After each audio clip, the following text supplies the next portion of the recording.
मित्र हो, या व्हिडिओमध्ये आपण 12वीच्या पुस्तकातील नॉव्हल सेक्शनमधील 4.2 टू सर विथ लव या पाठावर बोर्डच्या परीक्षेमध्ये आलेले प्रश्न तर सोडविणार आहोतच, यासोबतच वेगवेगळ्या प्रश्नांसाठी एकच उत्तर कसे वापरावे हे देखील आपण या पाठामध्ये शिकणार आहोत। चला तर मग लगेच पाठाला सुरुवात करूयात। मित्र हो, नमस्कार, मी डॉक्टर नारायण बिडवे। मित्र हो, टू सर विथ लव या पाठावर तुम्हाला क्वेश्चन 5B मध्ये प्रश्न असतात 4 मार्क्ससाठी। मित्र हो, या पाठामध्ये केवळ 6 ते 7च मुद्दे महत्त्वाचे आहेत आणि या 6-7 मुद्द्यांवरच वेगवेगळे शब्द वापरून पुन्हा पुन्हा प्रश्न विचारण्यात येतात। तर हे 6-7 मुद्दे कोणते आहेत ते म्हणजे प्लॉट, थीम, सेटिंग, कॅरेक्टर्स।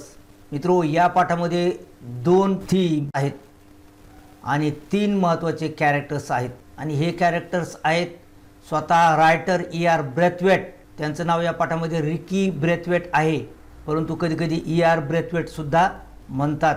दुसरं महत्त्वाचं कॅरेक्टर आहे अगदी रफ अँड टफ असलेला बॉक्सर विद्यार्थी डेनम आणि तिसरं कॅरेक्टर आहे शिक्षिकांचं, ते आहेत मिस फिलिप्स। अशा प्रकारे हे 3 कॅरेक्टर्स, प्लॉट, सेटिंग आणि थीम यावरच वेगवेगळे शब्द वापरून प्रश्न विचारण्यात येतात।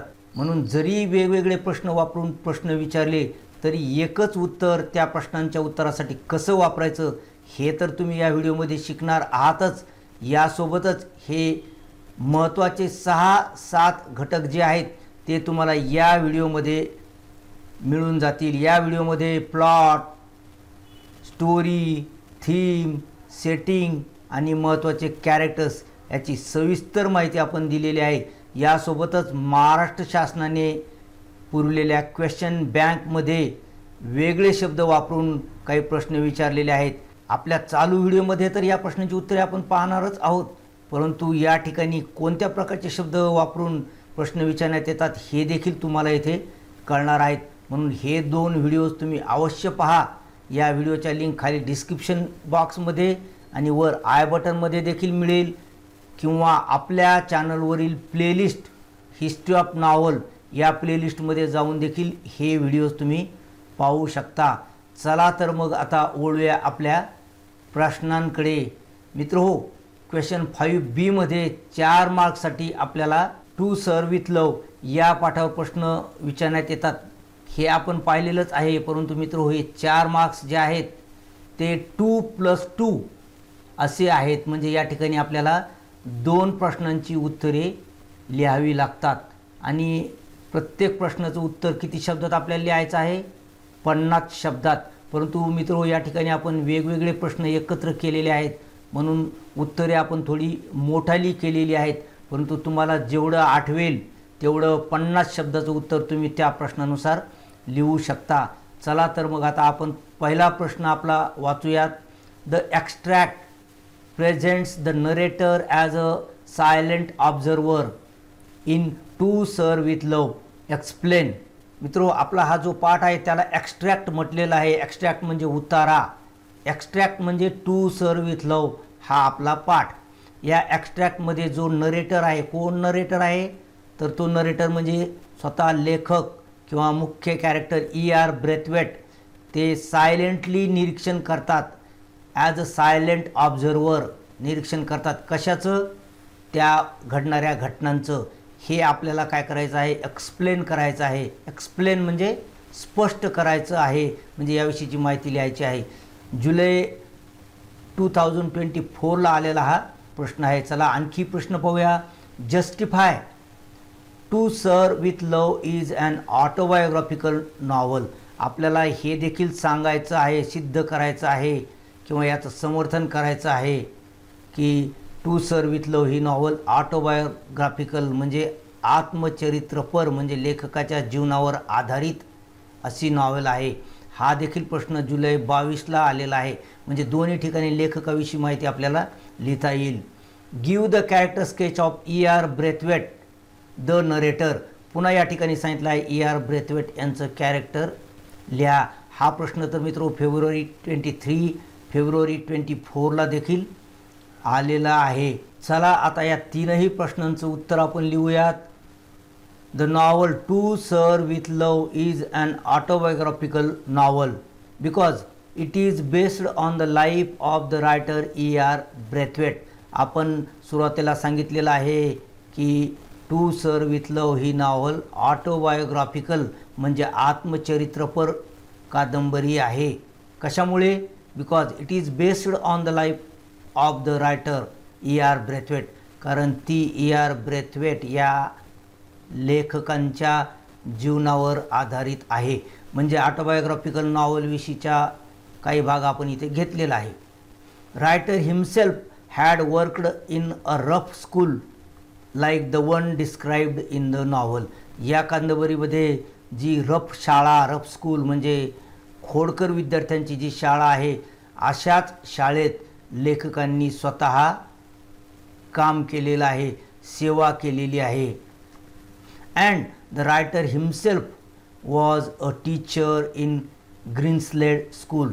आणि लेखक स्वतः या कादंबरीमध्ये वर्णन केलेली जी शाळा आहे, ग्रीनस्लेड स्कूल असं या शाळेचं नाव आहे. या शाळेमध्ये लेखक स्वतः एक कॅरेक्टर आहेत, टीचर आहेत. E.R. ब्रेथवेट हे स्वतः या कादंबरीमधले एक कॅरेक्टर देखील आहेत, म्हणून ही आत्मचरित्रपर कादंबरी आहे.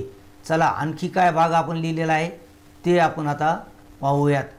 ग्रीनस्लेड School was celebrating a programme in which the students council were to present their half yearly reports. पहा, ग्रीनस्लेड स्कूल काय करत होती? एक कार्यक्रम साजरा करत होती. आणि तो कार्यक्रम कोणता होता? हाफ इयरली रिपोर्ट्स सादर करण्याचा कार्यक्रम होता. आणि स्टुडंट्स काउन्सिल, विद्यार्थी परिषद, विद्यार्थ्यांची समिती हा रिपोर्ट सादर करणार होती. हाफ इयरली रिपोर्ट म्हणजे 6 महिन्यामध्ये आपण काय शिकलो त्याचा रिपोर्ट त्या ठिकाणी सादर होणार होता. It was entirely their programme. हा संपूर्णतया विद्यार्थ्यांचा कार्यक्रम होता. एंटायरली म्हणजे संपूर्णतया. Arranged, presented and controlled by them. हा त्यांनीच अरेंज केलेला होता, त्यांनीच सादर केलेला होता आणि त्यांच्या नियंत्रणामध्येच हा कार्यक्रम होता. The writer sat among other teachers and observed how his students organise the programme. लेखक स्वतः इतर शिक्षकांमध्ये बसले होते आणि काय करत होते? Observed how his students organised the programme. त्यांचे विद्यार्थी कशाप्रकारे प्रोग्राम सादर करतात हे ते शिक्षकांमध्ये बसून पाहत होते. His students Denham and Miss Joseph were compering the programme. त्यांचे विद्यार्थी डेनम आणि मिस जोसेफ हे 2 विद्यार्थी या कार्यक्रमाचं सूत्रसंचालन करत होते. He was proud to see the confidence and courtesy of his students. आणि त्यांना अभिमान वाटत होता की त्यांचे विद्यार्थी आत्मविश्वासाने कार्यक्रम सादर करत होते. त्याचबरोबर डेनम हा स्त्री दाक्षिण्य दाखवत होता, म्हणजे मुलींना मिस म्हणून आदर देत होता. त्याचा अभिमान लेखकांना वाटत होता. He was excited to see how his students would perform. आणि ते अति उत्साही झाले होते, अति उत्सुक झाले होते. कशासाठी? पाहण्यासाठी. To see how his students would perform. आपले विद्यार्थी कसे त्यांचा रिपोर्ट सादर करतात हे पाहण्यासाठी ते खूपच उत्सुक होते. मित्रो, अशा प्रकारे आपण E.R. ब्रेथवेट विषयीची माहिती मिळवलेली आहे. चला आता आपल्याला पुढील प्रश्नाकडे वळायचं आहे. Write a short note on the event that took place on 15th November in Greenslade school. 15th नोव्हेंबरला ग्रीनस्लेड शाळेमध्ये जो कार्यक्रम झाला होता त्यावर शॉर्ट नोट लिहा असं या ठिकाणी सांगितलेलं आहे.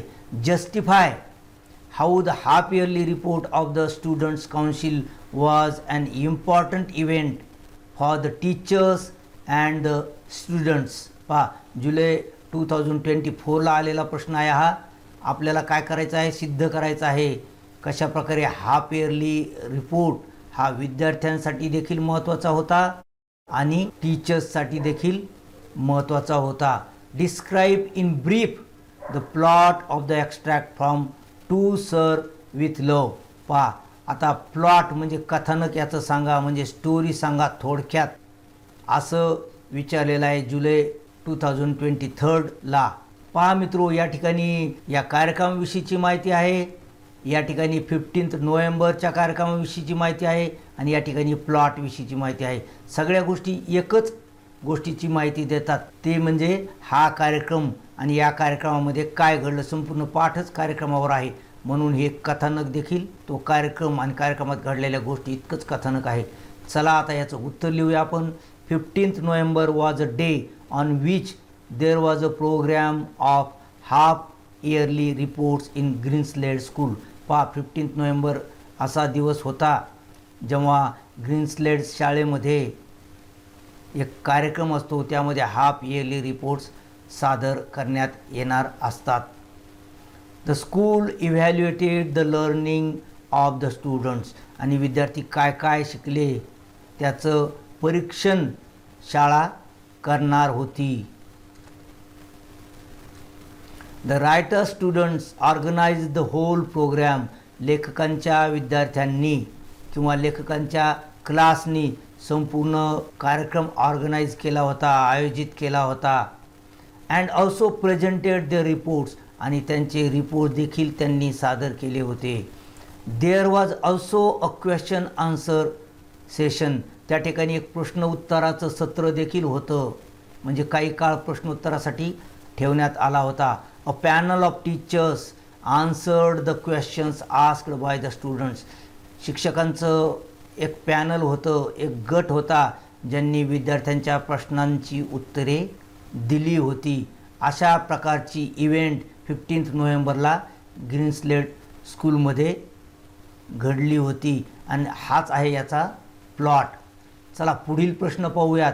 Denim and Miss Joseph played the key roles in the presentation of the half yearly programme. Illustrate. आपल्याला स्पष्ट करायचं आहे किंवा चित्रीकरण करायचं आहे की डेनम आणि मिस जोसेफ यांनी महत्त्वाची भूमिका बजावली. कशामध्ये? Presentation of half yearly programme.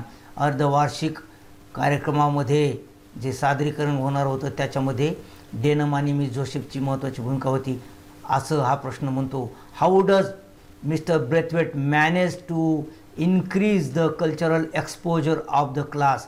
Mister Braithwaite यांनी त्यांच्या क्लासच्या विद्यार्थ्यांचे सांस्कृतिक अनुभव वाढवण्यासाठी कशाप्रकारे कार्य केलं हे विचारलेलं आहे. कल्चरल एक्सपोजर म्हणजे सांस्कृतिक अनुभव देणे.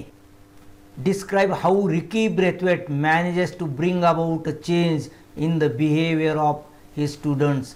आणि वर्णन करा असं सांगितलेलं आहे. डिस्क्राईब म्हणजे वर्णन करा. कशा प्रकारे E.R. ब्रेथवेट किंवा रिकी ब्रेथवेट इथं त्यांचं कादंबरीमधलं नाव घेतलेलं आहे. Manages to bring about a change in the behaviour of his students. त्यांच्या विद्यार्थ्यांच्या वागणुकीमध्ये कशाप्रकारे त्यांनी बदल घडून आणला हे आपल्याला वर्णन करायचं आहे. म्हणजे एकंदर या कार्यक्रमामध्ये त्यांचे विद्यार्थी कसे वागले याची माहिती द्यायची आहे. आणि त्यामध्ये हे दोन विद्यार्थी आहेत, डेनम आणि मिस जोसेफ, यांची कशी महत्त्वाची भूमिका आहे अशी माहिती या तीनही प्रश्नांच्या माध्यमातून आपल्याला द्यायची आहे. पुढील प्रश्न पहा. Analysing the change in the students behaviour in the presentation is the central theme of To Sir with Love. पहा, टू सर विथ लव या कादंबरीचा महत्त्वाचा विषय किंवा सेंट्रल थीम काय आहे? Analysing the change in the students behaviour. त्यांच्या विद्यार्थ्यांच्या वागणुकीमध्ये कशाप्रकारे बदल झाला त्याचं ॲनालिसिस. ॲनालायझिंग म्हणजे त्याचं ॲनालिसिस, त्याचं स्पष्टीकरण, त्याचं चिंतन हा या एक्स्ट्रॅक्टचा थीम आहे असं म्हटलेलं आहे. Consider student teacher relationship as one of the themes of To Sir with love.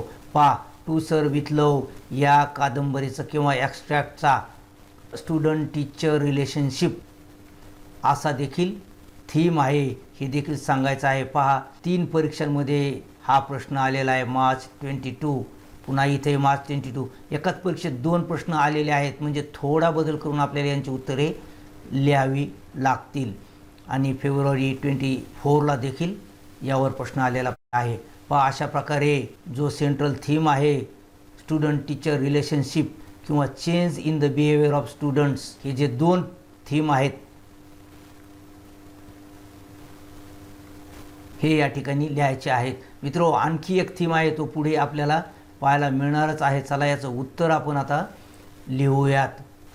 In the beginning the writer students were arrogant and rude to him.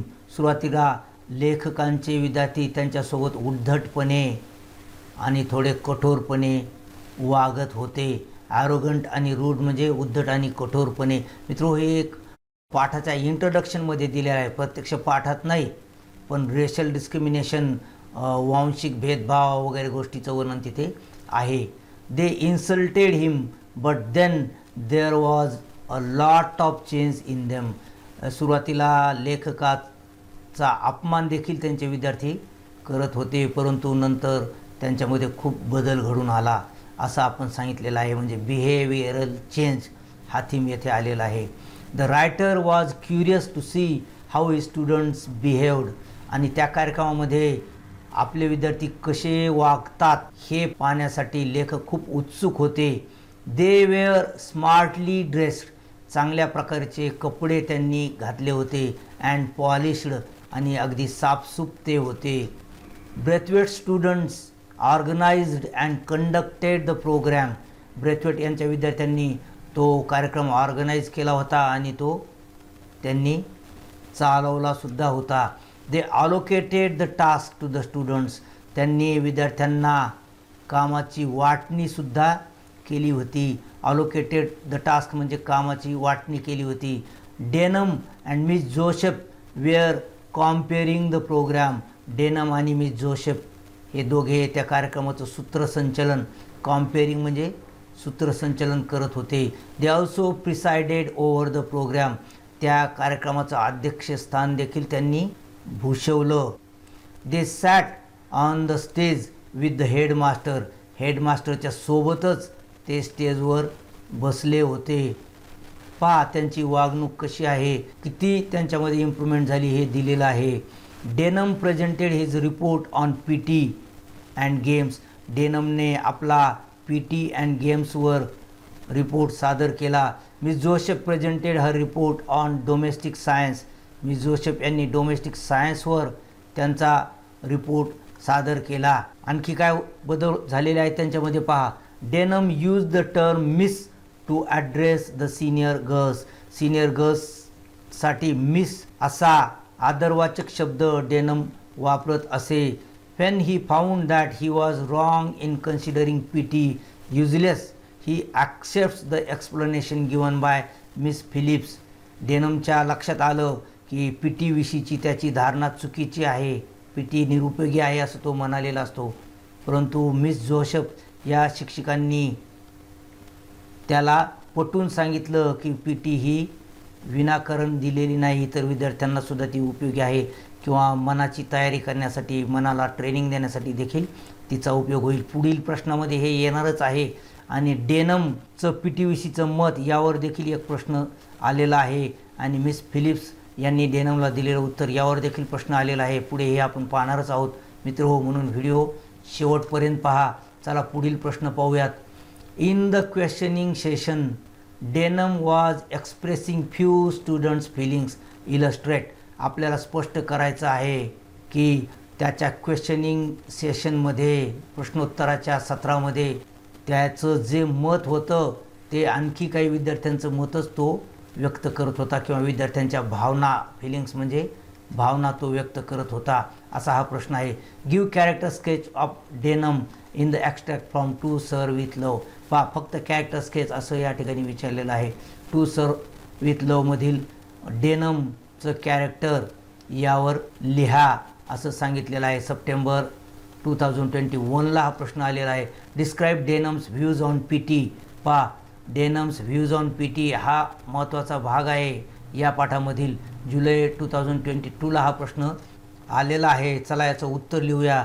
Denim says that the PT syllabus is not properly implemented and the routine of PT is monotonous. Denim म्हणतो की PTचा जो अभ्यासक्रम आहे तो चांगला लागू केलेला नाही. इम्प्लिमेंटेशन म्हणजे लागू नाही केला चांगला. आणि routine of PT is monotonous आणि ते कंटाळवाणं होतं. मोनोटोनस म्हणजे कंटाळवाणं होतं असं डेनम म्हणतो. He says that 20 minutes of PT twice a week is not enough. तो म्हणतो की आठवड्यात 2दा फक्त 20 मिनिटासाठी जी PT होते ती काही पुरेशी नाही. Instead of PT there should have been a good game like football. आणि PT ऐवजी त्या ठिकाणी चांगला गेम फुटबॉलसारखा असायला पाहिजे होता. He was expressing the opinion of all the students for they cheered him loudly. तो सगळ्याच विद्यार्थ्यांचं याविषयीचं मत व्यक्त करत होता कारण संपूर्ण विद्यार्थ्याने त्याला मोठ्या टाळ्या वाजून प्रतिसाद दिला. चला पुढील प्रश्न पाहूया. Miss Phillips effectively handle the questioning session. Give supporting details. Denham जो म्हणतो ना PT चांगली नाही वगैरे त्याला मिस फिलिप्स उत्तर देतात आणि अगदी चांगल्या किंवा परिणामकारकरित्या त्यांनी हे प्रश्नोत्तराचं सत्र हँडल केलेलं आहे. त्यासाठी सपोर्टिंग डिटेल्स द्या, काही उदाहरणं द्या असं सांगितलेलं आहे. Describe how Miss Phillips justifies the importance of PT to Denham. आणि डेनमच्या प्रश्नाला उत्तर देताना मिस फिलिप्स कशा प्रकारे PTचं महत्त्व सिद्ध करतात. जस्टिफाय म्हणजे सिद्ध करतात. फेब्रुवारी 2023ला आलेला प्रश्न आहे. चला याचं उत्तर पाहूया. Miss Phillips answered Denham's objection that PT was useless and improperly implemented. Phillips उत्तर देतात. डेनम म्हणालेला असतो की PT युजलेस आहे, निरुपयोगी आहे आणि योग्य पद्धतीने ती लागू केलेली नाही. शी sed that every subject had its importance and was included in the syllabus after a lot of consideration. त्या म्हणतात की प्रत्येक विषयाचं विशिष्ट महत्त्व आहे आणि तो खूप विचाराअंती या अभ्यासक्रमामध्ये त्याचा अंतर्भाव केलेला आहे. इन्क्लुडेड म्हणजे समाविष्ट करणे. After a lot of consideration खूप विचार केल्यानंतर, विचाराअंती. The students benefited from each subject. आणि प्रत्येक विषयापासून विद्यार्थ्यांना काहीतरी फायदा होतोच असं त्या म्हणतात. आणखी त्यांचं काय मत आहे पहा. She also said that the school had its limitations and added that school considered all students. त्या पुन्हा सांगतात डेनमला की शाळेच्या आपल्या मर्यादा आहेत, लिमिटेशन्स. आणि पुन्हा ॲड करतात. काय ॲड करतात. सर्वच विद्यार्थ्यांचा शाळेला विचार करावा लागतो असं पुन्हा त्या सांगतात. म्हणून PT ठेवलेली आहे. She also stated that PT should be considered as a part of training. त्या पुन्हा सांगतात की PTकडे ट्रेनिंगचा भाग म्हणून आपण पाहावं. कशामुळे. कारण मेंटल ट्रेनिंग घेऊन समाजामध्ये विद्यार्थ्यांना जायचं असतं असं त्या पुन्हा सांगतात. चला पुढील प्रश्न पाहूयात. Explain how the setting of extract To Sir with Love contributes to the theme of the novel. जुलै 2023ला हा प्रश्न आलेला आहे. सेटिंगची थीम स्पष्ट करण्यासाठी काय भूमिका आहे ते आपल्याला सांगायचं आहे. The setting in the extract of To Sir with Love is the half yearly programme of Greenslade school. Setting म्हणजे बॅकग्राऊंड म्हणजे घटना जिथे घडतात, ज्या वेळेला घडतात त्याला सेटिंग म्हणतात. तर या ठिकाणी कोणती सेटिंग असते, कोणतं ठिकाण असतं. हाफ इयरली प्रोग्रामचं ठिकाण असतं ग्रीनस्लेड शाळेचं. And the themes are student teacher relations and interdependence of cultures. 2 theme आहेत. विद्यार्थ्यांचं आणि शिक्षकांचं नातं आणि इंटरडिपेंडन्स म्हणजे परस्परावर अवलंबून राहणे. इंटरडिपेंडन्स म्हणजे परस्परावर अवलंबून राहणे. ऑफ कल्चर्स वेगवेगळ्या देशांचं किंवा वेगवेगळ्या संस्कृतींचं सगळे लोक एकमेकावर विसंबून आहेत. हा एक थीम आहे या पाठाचा. आणि स्टुडंट टीचर रिलेशन हा एक थीम आहे. The students present their half yearly reports. During the program they respect teachers. विद्यार्थी आपला अर्धवार्षिक अहवाल सादर करतात आणि त्या कार्यक्रमामध्ये शिक्षकांचा ते मान राखतात. जेव्हा मिस फिलिप्स डेनमचा प्रश्न खोडून काढतात त्यावेळेस डेनम माघार घेतो आणि मिस फिलिप्स यांची भूमिका स्वीकारतो. अशा प्रकारे डेनम मिस फिलिप्स विषयी रिस्पेक्ट दाखवतो. In their reports the students give examples of common weights and measures and variation in agricultural products. त्यांच्या रिपोर्ट्समध्ये विद्यार्थी कॉमन वेट्स वजनांची मापे किंवा मोजमापे कसे वेगवेगळ्या संस्कृतीमध्ये वेगवेगळ्या देशामध्ये एकच आहेत ते सांगतात. म्हणजे सगळेजण एकच मोजमापे वापरतात म्हणजे एकमेकावर ते अवलंबून आहेत. And variation in agricultural products आणि शेतीमधील उत्पादन जे आहे ते वेगवेगळ्या प्रकारचं आहे आणि म्हणून आपल्याकडे जे पिकतं ते तिकडे पिकत नाही. मग आपलं तिकडे द्यायचं आणि त्यांचं आपण घ्यायचं. अशा प्रकारे आपण एकमेकांवर अवलंबून आहोत हे विद्यार्थी आपल्या रिपोर्टमध्ये सिद्ध करतात. And prove that we are interdependent. आणि अशा प्रकारे ते सिद्ध करतात की आपण एकमेकावर विसंबून आहोत. मित्रहो, आशा करतो की व्हिडिओ तुम्हाला आवडला असेल.